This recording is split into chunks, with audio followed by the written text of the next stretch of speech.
మీ analysis ఎలా ఉంది అసలు? మనం పశ్చిమ బెంగాల్ నుంచి మొదలు పెడితే పశ్చిమ బెంగాల్లో అనేక రోజుల నుంచి పోయినసారి ఎలక్షన్స్లో కూడా బీజేపీ తీవ్రమైనటువంటి ఫైట్ చేసింది.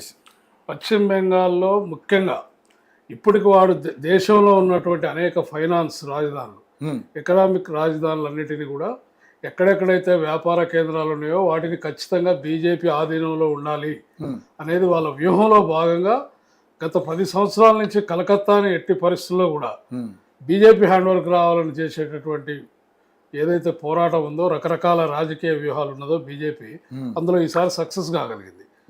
సర్ పేరు మీద సుమారు 60 నుంచి 80 లక్షల ఓట్లు అక్కడ పశ్చిమ బెంగాల్లో తొలగించడం జరిగిందనేది వాస్తవం.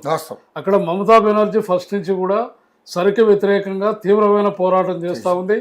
ఇదే బ్యాలెట్, ఈవీ బ్యాలెట్స్ కూడా ఎట్టి పరిస్థితుల్లో కూడా బీజేపీ దాని మీద మమ్మల్ని కింద మీద చేసి గెలిచే అవకాశం ఉందని గత 3-4 ఏళ్ల నుంచి కూడా దేశవ్యాప్త ఉద్యమానికి కూడా ఆమె శ్రీకారం చుట్టినటువంటి పరిస్థితి.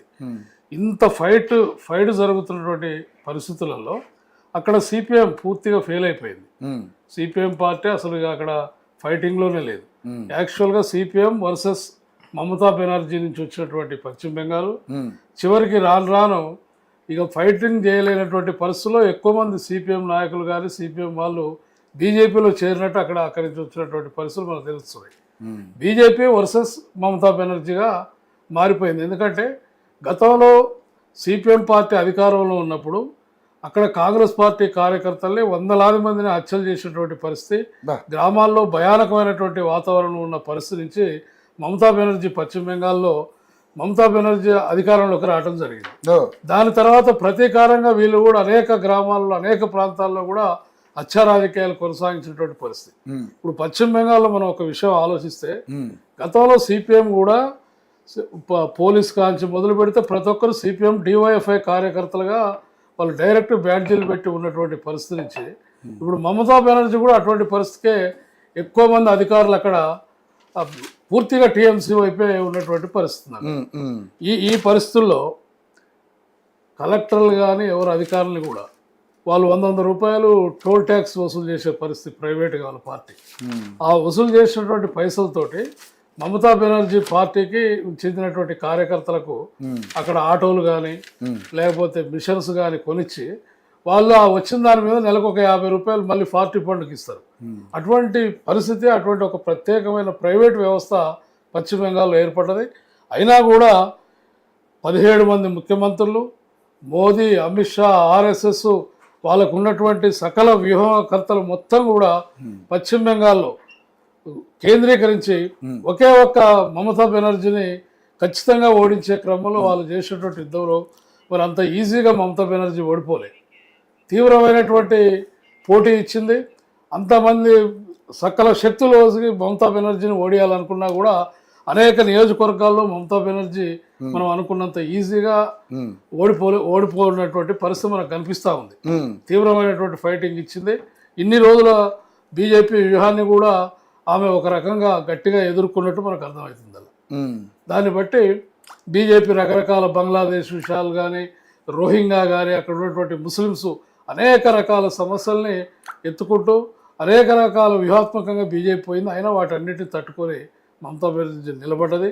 అదిగాక 3 సార్లు ముఖ్యమంత్రిగా ఉన్నటువంటి పరిస్థితుల్లో ఖచ్చితంగా ప్రజా వ్యతిరేక నిర్ణయాలు కానీ, ప్రజలు వ్యతిరేకించే అలవాటు ఖచ్చితంగా అన్ని ప్రాంతాల్లో ఉంది. అయినా గ్రేట్ 3 సార్లు గెలవటం, ఆ యొక్క ఇన్ని రకాల కారణాల వల్ల ఆమె ఓడిపోవడం జరిగింది. ఇక్కడ ముఖ్యంగా అల్లం ప్రభాకర్ గారు, గతంలో మనం చూసాం ఒక మెడికల్ డాక్టర్ ఏదైతే అమ్మాయి రేప్ కేసు విషయంలో ఆ ప్రభుత్వం మీద ఘోరమైనటువంటి నెగిటివ్ పబ్లిసిటీ ఉంది. పబ్లిసిటీ కాదు, వాస్తవం కూడా అదే అని చెప్పి చాలామంది మాట్లాడారు. ఎందుకంటే ఆ అమ్మాయిని అక్కడ హత్య చేసి మానభంగం చేసి చంపిన ఆ ఘటన యావత్ మన భారతదేశం మొత్తం కూడా ఒక్కసారిగా డాక్టర్ అందరూ కూడా ఉలిక్కిపడ్డారు, ప్రజానికం అంతా కూడా ఉలిక్కిపడ్డారు. అంటే అది ఆ అప్పుడు మమతా బెనర్జీ దాని మీద ఎటువంటి ఒక స్పందన లేదు, దాని మీద ఎటువంటి ఒక యాక్షన్ తీసుకోకపోవడం కూడా ఆమె మైనస్ అని చెప్పుకోవచ్చు. ఇప్పుడు అటువంటి ఏమి ఉండవు. ఇప్పుడు అట్లా ఉండే పరిస్థితులు ఏమైనా ఉంటే, ఎందుకంటే అప్పుడు చాలా మంది నినాదాలు చేస్తారు. అటువంటి సంఘటనలు సహజంగా జరుగుతాయి. ప్రతిదానికి ముఖ్యమంత్రులు స్పందించాల్సి ఉంటే రోజు వందలాది హత్యలు జరుగుతాయి, రకరకాలు జరుగుతాయి. కానీ అదే ఒక్క విషయం కాదు. అక్కడ ఖచ్చితంగా 100% బీజేపీ తన యొక్క వ్యూహాన్ని అక్కడ అదును పెట్టేవి కాకుండా గత 10 ఏళ్ల నుంచి ఖచ్చితంగా వాళ్ళ చేతుల్లోకి బెంగాల్, కలకత్తా లాంటి ఆర్థిక కేంద్రాలు వాళ్ళ చేతికి రావాలనే వ్యూహంలో భాగంగానే సర్వశక్తులు ఉంటాయి. 17 మంది ముఖ్యమంత్రుల్ని నీకు బెంగాల్లో కేంద్రీకరించారంటే వాళ్ళు అక్కడ దాని మీద ఎంత ఫైట్ చేసిండ్రు, ఏం చేసిండ్రు అనేది మనం గ్రహించవచ్చు. అది మమతా బెనర్జీని ఓడించడానికి కారణం. అది అదేవిధంగా మనం అస్సాం చూస్తే అస్సాం ఫస్ట్ హోరాహోరీ ఉన్నటువంటి పరిస్థితి హేమంత్ బిశ్వేశ్వర శర్మ.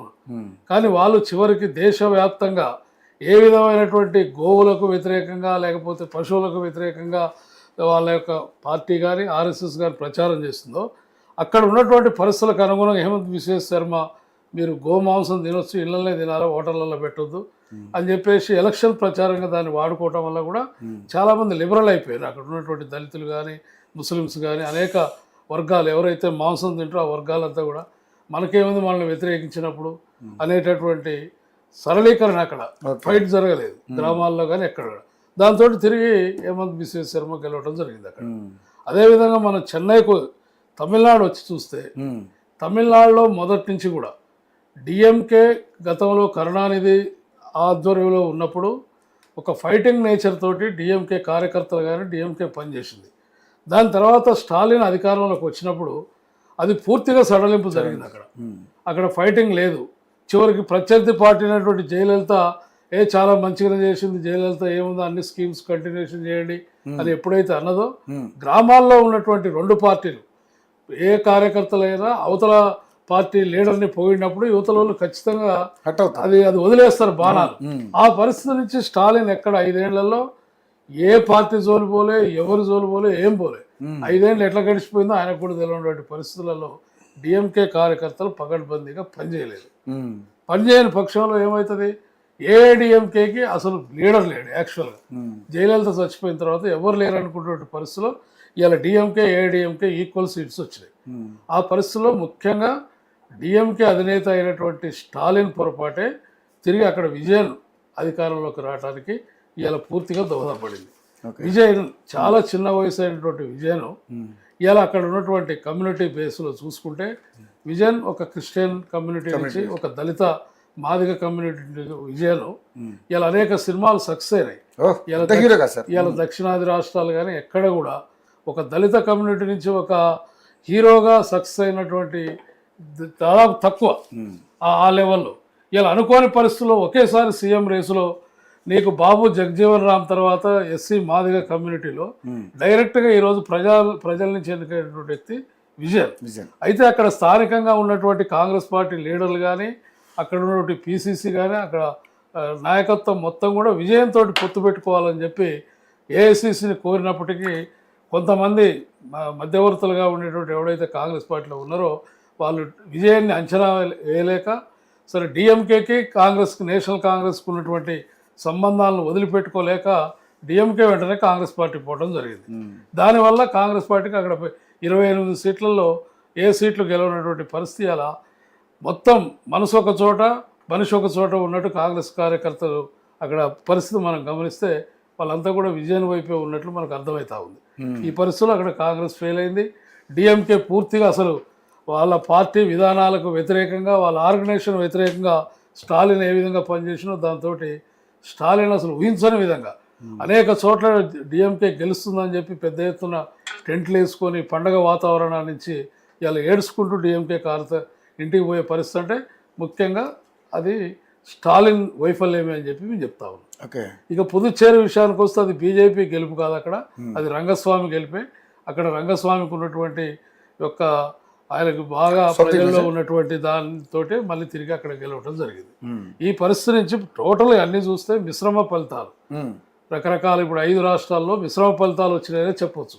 మాకెక్కడ కేరళలో ఉన్నటువంటి పరిస్థితులు ఎల్డిఎఫ్ నుంచి మేము గెలవడం జరిగింది. సరే అస్సాంలో ఫైటింగ్ జరిగిన చివరి నిమిషంలో బీజేపీ ఆలోచన విధానానికి వ్యతిరేకంగా వాళ్ళు వ్యూహం మార్చుకోవడంతో అక్కడ కూడా సరైన ఫైట్ లేకపోవడం వల్ల తిరిగి మళ్ళీ బీజేపీ గెలిచింది. ఇక నీకు పశ్చిమ బెంగాల్లో సిపిఎం వర్సెస్ లేకపోతే అక్కడ ఉన్న లెఫ్ట్ ఆర్గనైజేషన్స్ కాంగ్రెస్ పొత్తు పెట్టుకోవడం జరిగింది. అయితే అక్కడ అది యాక్చువల్గా అది విరుద్ధం. అక్కడ లెఫ్ట్ పార్టీలతోటి కాంగ్రెస్ పొత్తు పెట్టుకోవటమే అది అసలు విరుద్ధం. అందుకే మమతా బెనర్జీ ఇన్ని రోజులు కూడా అక్కడ 15 సంవత్సరాల అధికారంలో ఉందంటే సిపిఐ పార్టీలకు వ్యతిరేకంగానే ఆమె ఉన్నది. ఇప్పుడు అక్కడ ఉన్న జనం అంతా కూడా బీజేపీ వైపు పోవడంతో అక్కడ మళ్ళీ బీజేపీ వర్సెస్ మమతా బెనర్జీ అనేటటువంటి ఒక వాతావరణం క్రియేట్ అయింది. దానివల్ల అక్కడ గెలవటం జరిగింది. ఓకే, కానీ మరి కేరళలో సరే మీరు అధికారంలోకి వచ్చారు అంటే ఇక్కడ మీరు గెలవడానికి గల మెయిన్ రీజన్ అంటే ఇక్కడ ముస్లిం మైనారిటీ ఓట్సే ప్రధానంగా తీసుకోవచ్చా ఏంటి? అసలు మీకు గెలుపు అవకాశాలు ఇక్కడ రావడానికి గల కారణం ఏంటంటే ఇది కేరళలో అసలు యాక్చువల్గా కేరళ ఓటింగ్ మనం కానీ అవన్నీ పరిశీలిస్తే ఒకసారి యూడిఎఫ్కి ఒకసారి ఎల్డిఎఫ్కి ఖచ్చితంగా వాళ్ళు అక్కడ ఇవ్వటం జరుగుతుంది. అక్కడ బాగా 98% ఎడ్యుకేషన్. దాని కులాలు మతాల రాజకీయంగా కేరళ ప్రజల్ని మనం విభజించలేం. వాళ్ళు ఒక వ్యూహాత్మకంగా ఎవరికేస్తే బెటరు ఏంది ఏమిటి అభివృద్ధి ఎట్లా జరుగుతుంది మనం ఎట్లా సేఫ్గా ఉంటాం అనే ఆలోచనతో మాస్ ఓటింగ్ ఉండదు. 100% వాళ్ళని ఎవడు ప్రభావితం చేయలేరు. అది అబద్ధం. 98% వాళ్ళు ఎడ్యుకేటెడ్, హైలీ ఎడ్యుకేటెడ్స్. ప్రపంచవ్యాప్తంగా వాళ్ళంతా అన్ని దేశాల్లో అన్ని ప్రాంతాల్లో అన్ని రకాల రాజకీయ పరిస్థితుల్లో అవగాహన చేసుకునేటువంటి వ్యక్తులు కాబట్టి వాళ్ళు ఏదో ప్రభావితం చేస్తుంది అనేది మాత్రం మనం చెప్పలేము. దాంట్లో వాళ్ళు ఖచ్చితంగా వాళ్ళ నిర్ణయం ఇదేస్తే బాగుంటుందని చెప్పి యూడిఎఫ్ను గెలిపేయడం జరిగింది అక్కడ. ఓకే, కానీ మొత్తానికైతే మీరు అంటే ఒక 2 చోట్ల మీకు అవకాశం ఉంది కానీ బట్ అలాగే కేరళ మీ